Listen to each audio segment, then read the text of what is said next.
Bluewater Journal, The Voyage of the Sea Tiger. Bluewater Journal, The Voyage of the Sea Tiger by Loretta Krupinski. April 8, 1860. I christen you the Sea Tiger. May you ever sail swiftly and safely to your ports. The big clipper ship then slid into Boston Harbor.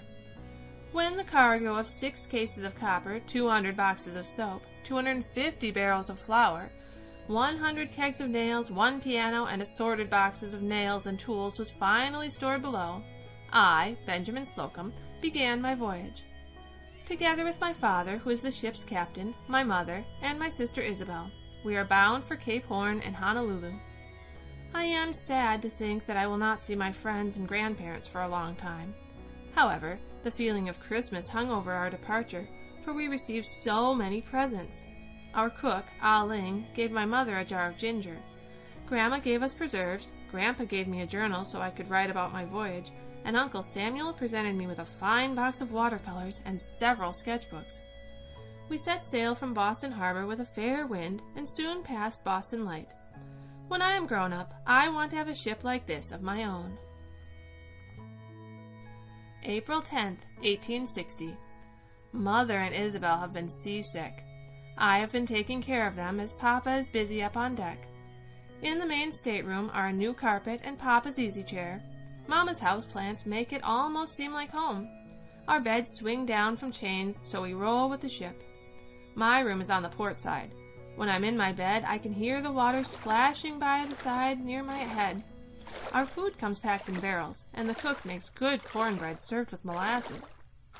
I do not like it very much when we have stormy weather. Mama, Isabel, and I have to stay below, and it is dark and dreary there.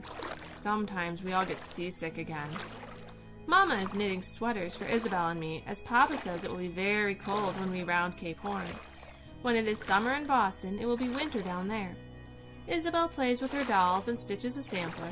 We also play lotto and card games. I have won almost all the time, but not at chess. Papa always wins. When I want to be alone, I write in my journal, read a book, or paint in my sketchbook. I tack up my best paintings in my cabin. Mama wants us to be smart when we grow up, so she teaches us spelling, reading, and arithmetic. I want to be smart so I can be a great sea captain like Papa. April 25th, 1860. One of my chores is to take care of the animals we have brought on board.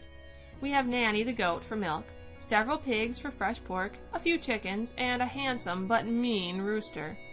The cook sends Isabel and me to gather eggs from the chickens. When we get close to them, the rooster strikes out at us. We have to drop the eggs so we can protect ourselves. Sometimes the rooster rides on top of Nanny's back, and Nanny tries to throw him off. It makes us all laugh. Later, I will make a painting of a pig. I stay on deck as much as I can and watch the crew work. Sometimes I'm allowed to help. I also keep a lookout for another ship. The ship is called Morning Star, and we are in a race with her. The captain of the ship that reaches Honolulu first will win a new telescope. I am already worried that we will lose, as Morning Star sailed 2 days earlier from Boston. April 30th, 1860. We have crossed the equator and endured a powerful storm. Lightning struck one of our masts, but the rain poured down so hard it kept the ship from catching on fire. The waves rolled us about with a thunderous booming sound. Every timber inside the ship creaked. Added to this was the clatter from the galley as pots and kettles and plates flew through the air. The sea pushed open the hatchway doors, and we took out 20 buckets of water. There was no rest anywhere for anyone. It was my first big storm at sea, and it was so exciting that I only felt a tiny bit afraid. The rain has filled our water casks. Mama is happy, for now she can do her washing, and we can all have baths. The days grow shorter. The sun is only a few degrees above the horizon. There are no more gales, but the crew let out the sails, only to take them back in because of the changing winds. I still have not seen the sails of the Morning Star. I worry that we will not win the race. May 8th, 1860.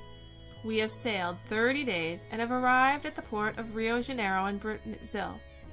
My legs still feel as if the land is rolling up and down. We will be here a week to offload our cargo because there's more work than men to do it.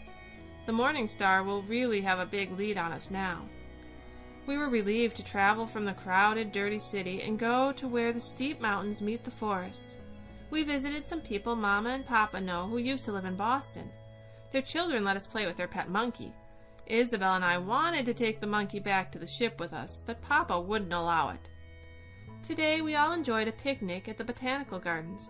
My nose is tired of sniffing so many flowers. From the garden we could look out over the harbor and see Sugarloaf, a very steep mountain.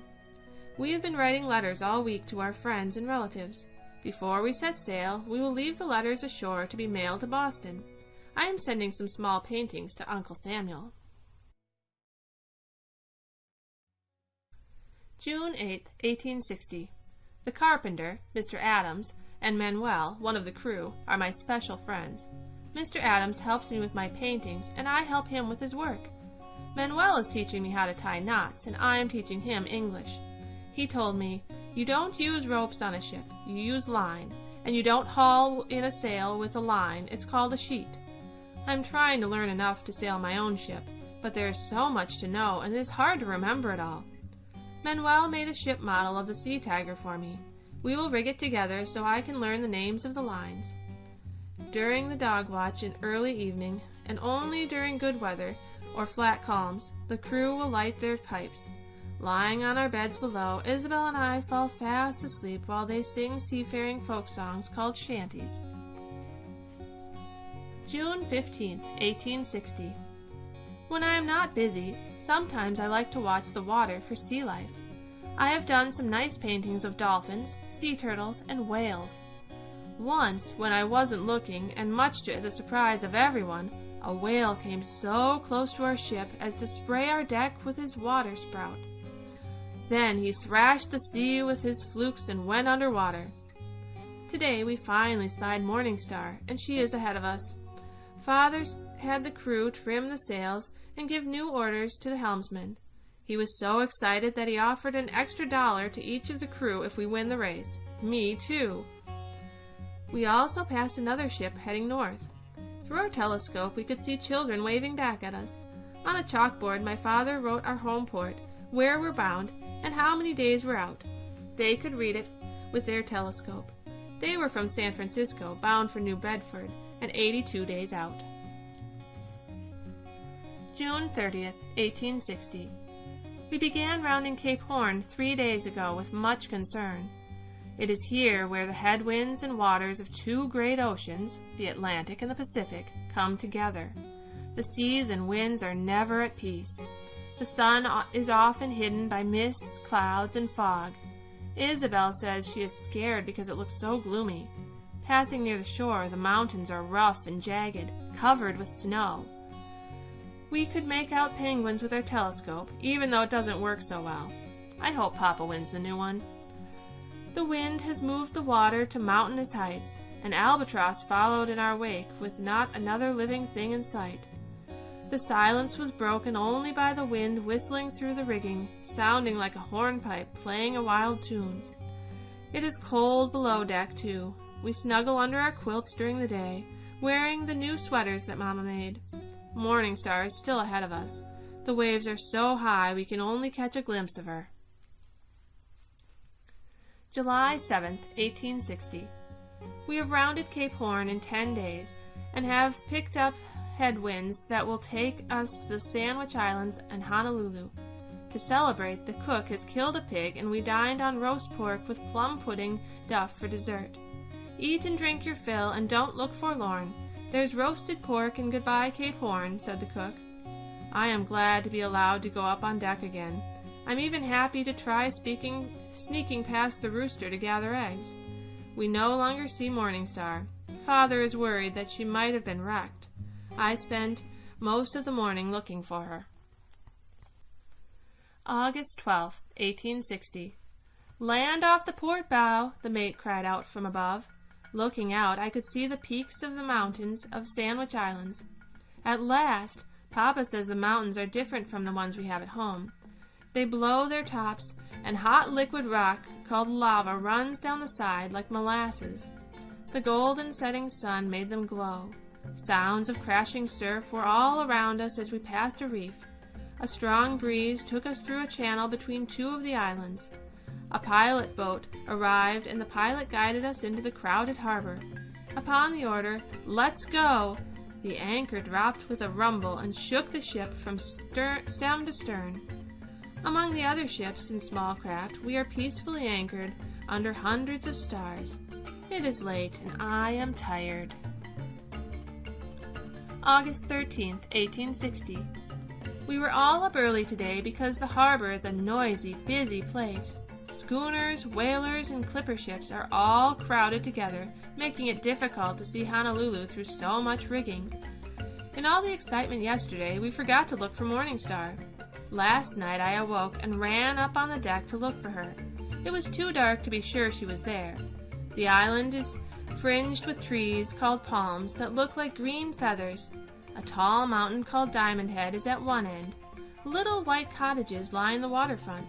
In the harbor, people paddle canoes that have an outrigger attached to one side. The American consul has brought business papers for Papa to sign, letters from home, and an orchid for Mama. I like not having the ship move. The air smells of earth and flowers. Isabel and I look down on the underwater forests and the beautifully colored fish. I am restless not being able to go ashore until tomorrow. August 14th, 1860.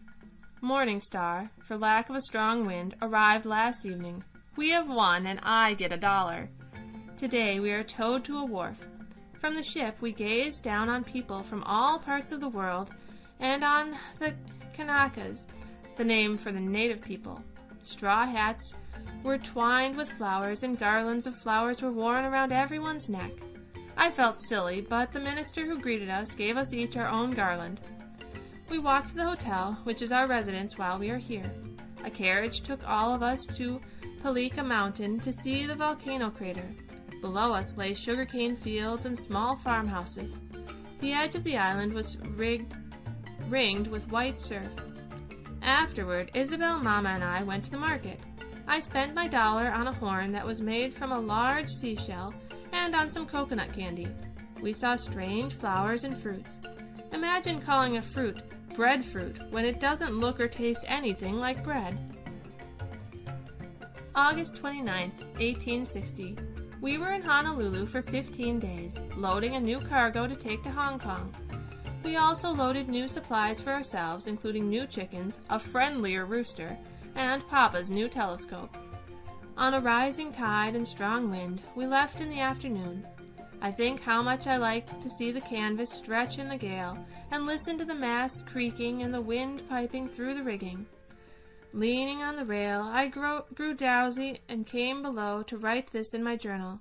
Soon I will be fast asleep, not even bothering to listen to the water rushing by on the side near my head.